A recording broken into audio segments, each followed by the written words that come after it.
This weekend, Seattle police joining agencies all around the state to catch drunk drivers. KOMO's Jeremy Harris live for us tonight with this story. More on that. And Jeremy, a disturbing trend. Yeah, that's right. Washington has seen an alarming spike in traffic deaths. That includes drivers, pedestrians, and cyclists. Here in Seattle, police have limited resources, but now they're trying to kickstart more DUI enforcement. Even on a dark and rainy night in Seattle, visibility was the goal. Did the officers explain to you why you're under arrest? Yes. Sergeant Tom Heller is leading a group of officers to proactively look for drunk drivers. And it doesn't take long before they get their first suspected DUI crash. With this car hitting a power pole and officers finding an open bottle of liquor. They arrested the gentleman for DUI. And in his pocket was the lid to the Tito's vodka bottle. A DUI patrol like this may seem unremarkable, but in Seattle, police are short by hundreds of officers. In 2020, the city axed its dedicated DUI squad, and they've been triaging calls for years.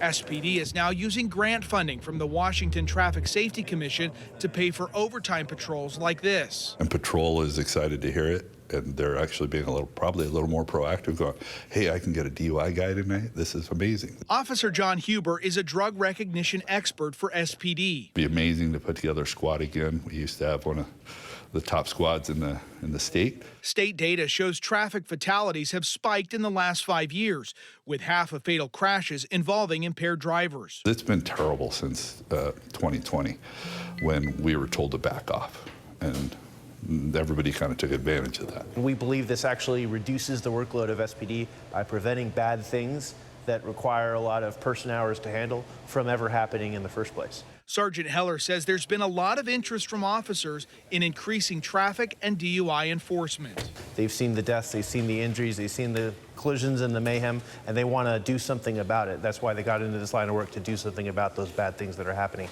and this gives them the chance. Good luck, sir. Now, this is not just about arrest numbers. One thing that really stuck out to me from when we were with those SPD officers, we went to one crash that initially might have been a DUI, but they realized that the person was having a diabetic issue. They were able to call in the fire department, get him connected to an ambulance, and get him some medical help as well. Really important work that these officers are doing, and they say that they're hoping that they can use that state grant funding to do more of these overtime emphasis patrols over the next few weeks and months. Reporting live in Seattle, Jeremy Harris, KOMO News. Yeah, some great access there, Jeremy. Thanks very much for that report.